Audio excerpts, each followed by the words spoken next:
पहले मैं आपका अभिवादन करना चाहूँगा, जय श्री राम बोलकर और राधे श्याम बोलकर, और चाहूँगा कि आप भी अगर अभिवादन करना चाहती हैं तो कृपया आप भी जय श्री राम बोलकर अभिवादन करें। क्या आप बोल सकती हैं? क्या आप अभिवादन कर सकती हैं?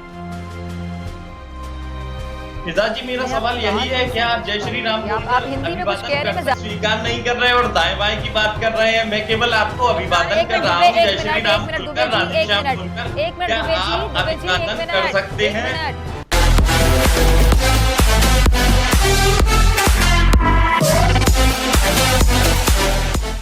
गुफ्तगू का आगाज मैं रिफत आपसे करना चाहूंगी।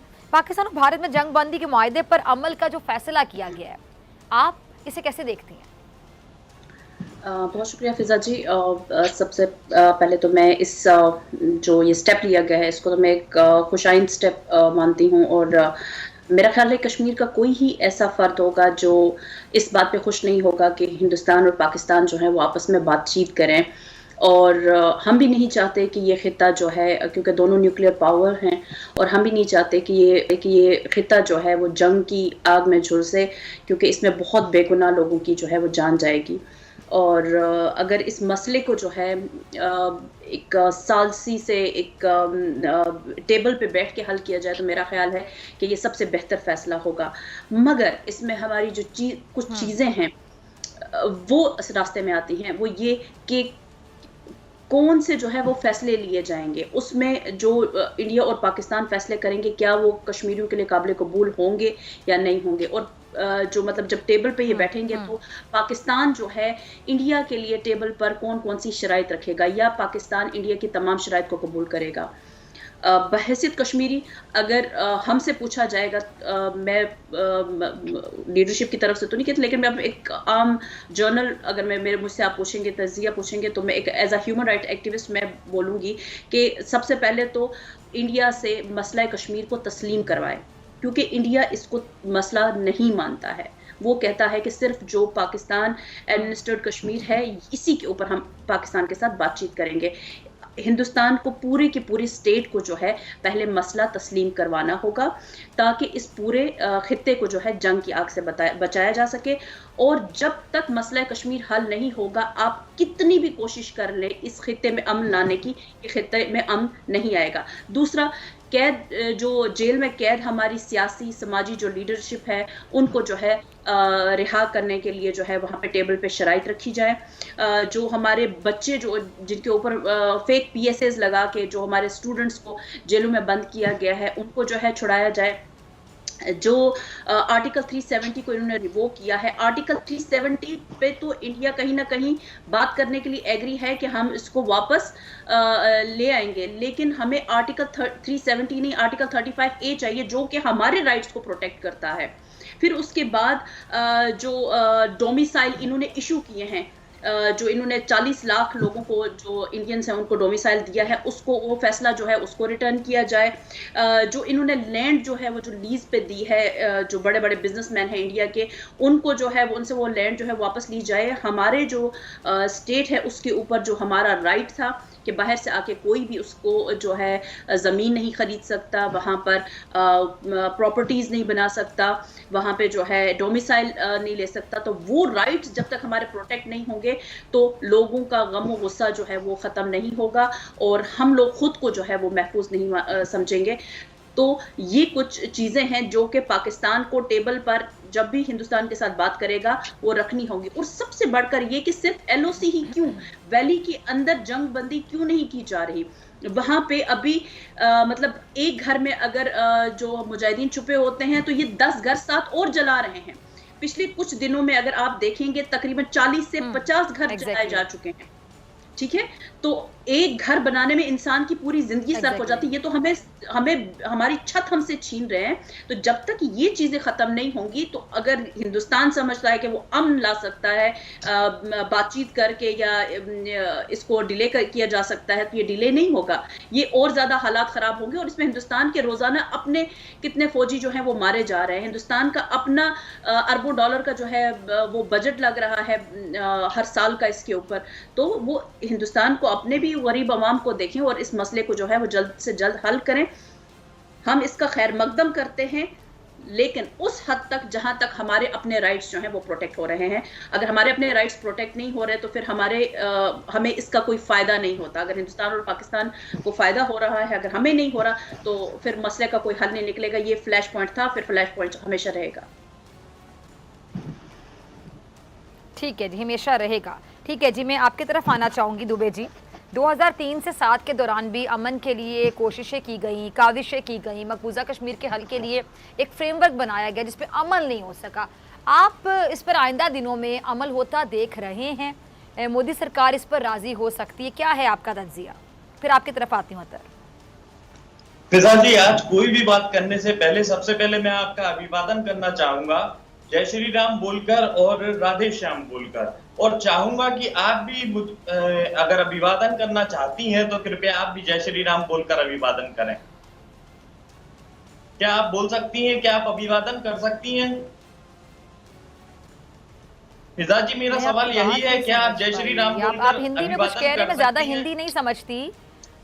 वो उनके कहने का मतलब है कि आप तोबे जी अपने हिंदी में जो आप लोग जबरदस्ती घर वापसी करवा रहे हैं, लोगों को जबरदस्ती मुसलमान से हिंदू कन्वर्ट करवा रहे हैं। क्या आप रिलीजियस चीजें लेके आ रहे हैं? आप उस पर बात है, आप अभिवादन स्वीकार नहीं कर रहे और दाएं बाएं की बात कर रहे हैं। मैं केवल आपको अभिवादन कर रहा हूँ, जय श्री राम बोलकर, राधे श्याम बोलकर। क्या आप अभिवादन कर सकते हैं? वो आपसे कह रहे हैं मिनट, क्या टर्म ये बोल रहे हैं, क्या लफ्ज बोल रहे हैं? क्या कह रहे हैं? जय श्री राम तो हम उसी वक्त सुनते हैं जब मुसलमानों को वहाँ पे लिंचिंग हो रही होती है। तो क्या आपने यहाँ पे कोई लिंचिंग कर रहे हैं? मुझे नहीं समझ आ रही कि आप क्या बात करने की कोशिश कर रहे हैं। जहाँ तक किसी भी मजहब हम जो भी पाकिस्तानी, हम तमाम मज़ाहिब की इज्जत भी करते हैं, एहतराम भी करते हैं, और हम चाहे कोई भी मजहब हो। लेकिन आप यहाँ पे क्या करने की कोशिश कर रहे हैं उसकी मुझे समझ नहीं आ रही। खुलकर अभिवादन नहीं कर सकते भारत की आवाम को, लेकिन हम स्वतंत्र हैं क्योंकि स्वतंत्रता नहीं, हम अल्लाह अकबर। क्या ये मुझे ये कह रहे हैं कि मैं जय श्री राम बोलूं? क्या ये कह रहे हैं दुबे जी मुझे? स्वतंत्रता है आपके यहाँ, आपकी एक मिनट, क्या आपको ये समझ आई है? रफत क्या कह रहे हैं? कह रहे हैं आपसे कि आप जय श्री राम बोलिए। मैं नहीं समझ पाई। ये मुझे कह रहे हैं कि मैं जय श्री राम बोलूं। ये आप डॉक्टर साहब कह रहे हैं कि आप जय श्री राम। अच्छा चलें, ये तो बड़ी लंबी डिबेट छेड़ दी इन्होंने। एक मिनट अतर एंड रफत, एक मिनट। ये आज आपने दुबे जी, आज आपने उन चीजों पर मोहर लगा दी, स्टैंप लगा दी जो खबरें हम तक पहुंचती हैं, जिसके लिए मैं आवाज उठाती हूँ कि वहां पे मुसलमानों को गन पॉइंट पे कहा जाता है कि जय श्री राम बोले। आज आपने जो कि इंडिया की नुमाइंदगी कर रहे हैं, आपने इस प्रोग्राम में सबूत दे दिया। आज आपने साबित कर दिया कि एंकर को कह रहे हैं जो कि मुसलमान है, जिसका मजहब अलग है, जिसका रिलीजन अलग है, जिसका धर्म अलग है, आप उसे कह रहे हैं कि तुम जय श्री राम बोलो। आप आकर क्या कहते हैं? क्या इन्होंने तो स्टैंप लगा दी तो वहाँ के मुसलमानों के साथ किया जाता है। आज दुबे जी ने उन तमाम हिंदुओं की नुमाइंदगी कर दी जो गन पॉइंट पे उनको कहते हैं जय श्री राम बोलो। जो नहीं बोलता उनके साथ क्या होता है वहाँ पे? अतर, ये आपको भी पता है बतौर सहाफी, मुझे भी पता है, रिफत आपको भी पता है। अतर आपका कॉमेंट चाहूंगा। ये कहा है कि वहाँ पे जो मुसलमान निकाब करते हैं। देखिए दुबे जी, ये तो बड़ी अजीब बात है कि भारत सीमा पर तनाव कम करने की कोशिश कर रहा है। निश्चित ही भारत भी पड़ोसियों से अच्छे संबंध चाहता है। लेकिन आपने अपने व्यूअर्स को बड़ा मायूस किया होगा। ने भी बयान दिया है, वो भी हैरान हो गए इस मुतालिबे पर। आगे बढ़ना चाहिए, ठीक है, ये सब बयान ठीक है, लेकिन सिर्फ बयान देने से काम नहीं चलेगा। पाकिस्तान को ठोस पहल करनी होगी। जिस तरह भारत ने कश्मीर के युद्धबंदियों को छोड़ा था, ठीक उसी तरह पाकिस्तान को भी वहां की जेलों में बंद बेगुनाह भारतीय मछुआरों को तत्काल रिहा करना चाहिए। तभी आगे का रास्ता साफ हो पाएगा। पाकिस्तान को अपना रवैया बदलना होगा। 73 साल में 4 युद्धों के परिणाम पाकिस्तान देख चुका है। भारत कोरोना वैक्सीन की पहल कर चुका है, अब बारी पाकिस्तान की है। फिजा जी, हम सभी लोग जानते हैं कि पड़ोसियों से बुरे संबंध रखकर कोई भी आगे नहीं बढ़ पाया है। हम आपके प्रति स्नेह भाव रखते हैं और शायद आप रखती हैं या नहीं रखती, मैं नहीं जानता। दोनों ही मुल्कों में बहुत सारे ऐसे लोग होंगे जो आवाम है, एक दूसरे के प्रति अच्छे भाव रखती होगी, लेकिन सवाल ये है क्या आपकी हुकूमत को ये बर्दाश्त नहीं क्या इस कारण दोनों देशों में इसने कायम करने की आपकी तरफ से कोई पहल नहीं की गई? बताइए फिजा जी, मैं आपसे जवाब चाहता हूँ। अतर मैं आपसे जवाब चाहूंगी इन बातों का। सबसे बड़ी बात जो उन्होंने आगाज में मुतालिबा कर दिया, तो मुझे समझ नहीं आया, क्योंकि मुझे बिल्कुल हिंदी उस तरह समझ नहीं आती है। थोड़ी बहुत हिंदी के अल्फाज समझ आते हैं, पूरी हिंदी नहीं आती। तो आपने और मुझे रिफत ने समझाया कि ये मुझसे मुतालिबा करे कि मैं जय श्री राम बोलूँ। मुझे तो बात अभी तक हजम नहीं हो रही। मैंने तो इनसे मुतालिबा नहीं किया कि चलो वजू करो मेरे साथ नमाज पढ़ लो। मैंने भी पढ़नी है नमाज ईशा की, तो मैं तो उनको नहीं कहूंगी कि आप वजू करें मेरे से ईशा की नमाज पढ़ लें। उनका अपना धर्म है, मेरा अपना रिलीजन है। मुझे तो समझ ही नहीं कि सहाफियों के डिस्कशन में कि हम जो बात करें, ममालिक के बारे में बात करें, अंदर जय श्री राम का नारा मैं क्यों लगाऊं? मुझे बात ही समझ नहीं आ रही। मतलब क्या मकसद है इनका इस मुतालिबे का? आप जरा समझा दीजिए। सम्मान करती हैं, हम हिंदू धर्म का भी सम्मान करते हैं। जी दोबे जी जरा आप सुन लें ताकि बात समझ आ जाए सबको। आपकी बात हमने सुन ली। देखिए, पहली बात यह है कि दुबे जी, इंडिया और पाकिस्तान के दरमियान जो मसला है ना, वो दो मज़ाहिब का मसला नहीं है। दुनिया का कोई भी मजहब हो, हम उसकी इज्जत भी करते हैं, एहतराम भी करते हैं। ये हमें सिखाया जाता है इस्लाम के अंदर। चाहे कोई भी मजहब हो दुनिया का, हम किसी भी मजहब को उसके खिलाफ बात नहीं करते, किसी की दिल इजारी नहीं करते। दूसरी बात यह है कि जो आपने आके यहाँ पे बात की कि डॉक्टर फिजा पहले जय श्री राम का नारा लगाएं, यही वो प्रॉब्लम है आज इंडिया में, जहां पे मुसलमानों को पकड़ के मारा जाता है कि जय श्री राम का नारा लगाएं। क्या राम ये करते थे, लोगों को जबरदस्ती नारे लगवाते थे? बड़ी अच्छी ये बात कोई की आपने तरीका आपकी मुल्क के अंदर तो चल रहा है। अगर आपको ये ख्वाहिश है कि आप मीडिया पे भी आके इस तरह डिक्टेट करेंगे, कि लोगों से, हमने आपको यहाँ पे बुला के ये कहा है कि पहले आप ये नारा लगाएं तो फिर हम आगे बात करेंगे। तो ये आपकी जो क्राइसिस है ना आपकी सोसाइटी की, उसकी रिफ्लेक्शन है। दोबे जी आप सुन लेना, आपने अपना नारा लगा लिया, सुन भी लेना। दुबे जी अब जरा आप जवाब सुन लें, मेरी बात सुनिए। आप सोलो गेस्ट नहीं है, मैंने आपको बहुत सुना, करने आपको बड़े एहतराम से सुना, रिफत में सुना। आप सुनिए, अपनी बारी में बोलिएगा। सोसाइटी हर चीज को एक नजर से देख रही है। ये जो जय श्री राम का नारा है, इसकी नजर से देख रही है। आपकी सोसाइटी के अंदर माइनॉरिटीज जो तंग हैं, आज जो कश्मीरी जो तंग हैं, वो इसी तंग नजरी की वजह से हैं कि हर किसी को आप इस एंगल से देखने की कोशिश करते हैं। आपके एक स्टेट मिनिस्टर ने आज ही बयान दिया है कि भारत के अंदर जो मुसलमान ख्वातीन हैं, उनके पर्दे के ऊपर पाबंदी लगाई जाए। फिर आप लोग घर वापसी की बात करते हैं कि हर बंदा जो है वो हिंदू हो जाए, इसलिए कि हिंदुइज्म सबसे पुराना है, तमाम मुसलमान वापस आए, वो कन्वर्ट है।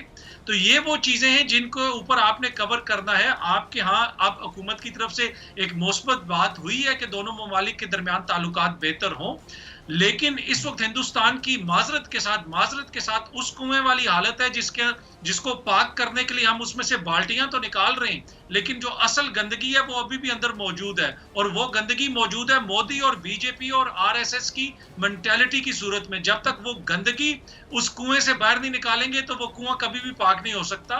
तो ये सोच है जो आप लोगों ने चेंज करनी है, जिसकी वजह से आपके मुल्क में आजकल ये हालात हैं। जहां तक पीस का ताल्लुक है, पाकिस्तान एक पुरअमन मुल्क है और हमारी ख्वाहिश है कि कोई भी हमारा नेबर हो, उसके साथ हमारे ताल्लुकात अच्छे हों, हम पुरअमन तरीके से रहें। और पाकिस्तान तो बार बार अमन की ऑफर करता रहा है, बार बार ये कहता रहा है कि हमें डायलॉग करना चाहिए। उधर से ही आपकी तरफ से फिल्मी डायलॉग आते थे, ये कर देंगे, पीओके ले लेंगे, कब्जा कर लेंगे, वो कर लेंगे। अभी जब औकात चाइना ने याद करवाई है अमेरिका को और आपको भी, तो आपको पता चला है कि ये तो नहीं हो सकता। तो इसी वजह से अब आप हमारी तरफ दोस्ती का हाथ बढ़ा रहे हैं। लेकिन फिर भी इसलिए कि हमें परवाह है भारत के अंदर जो लोग हैं, माइनॉरिटीज हैं, जो हमारे कश्मीरी भाई हैं, हम चाहते हैं कि उनकी जिंदगियां आसान हो और दोनों ममालिक के ताल्लुकात में बेहतरी से अगर उनकी जिंदगी आसान होती है, कश्मीर के मसले के हल की तरफ कोई सूरत निकलती है, तो उसके लिए हम तैयार हैं। लेकिन अगर आप ये कहेंगे कि आप हमसे जय श्री राम का नारा लगवाएंगे जबरदस्ती, तो ये आपकी भूल है।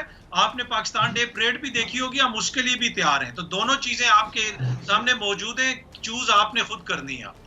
जी जी, अच्छा रिफत, पहले आपकी तरफ आना चाहूंगी। रिफत, आप भी यकीनी तौर पे इस पूरी सिचुएशन पे कमेंट करना चाह रही हूँ कि इन्होंने मेरे साथ अभी इस प्रोग्राम में क्या किया, बल्कि उन तमाम हिंदुओं की इन्होंने नुमाइंदगी कर दी, इन्होंने बाकायदा स्टैंप लगा दी कि वहाँ पे इस तरह किया जाता है, गन पॉइंट पे बोलो जय श्री राम। क्या कहेंगी आप? फिर दुबे जी आती हूँ आपकी तरफ। असल में ये एक दिमागी एक बीमारी वहां पे पैदा हो गई है। मतलब कि आपने हमारी ही बात सुननी है, हम बहुत सुपीरियर हैं और बाकी जितने भी मज़ाहिब हैं वो मतलब हिंदू धर्म से ही निकले हैं। मतलब एक तो इनको तारीख का बिल्कुल पता नहीं है, और चले तारीख इसके ऊपर हम क्या बात करें।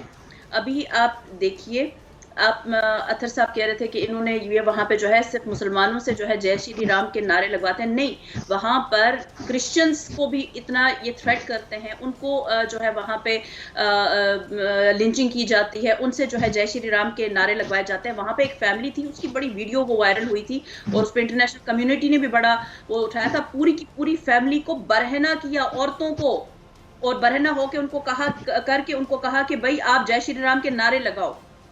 वहां पे गाय के गोश्त पे ये काटते हैं।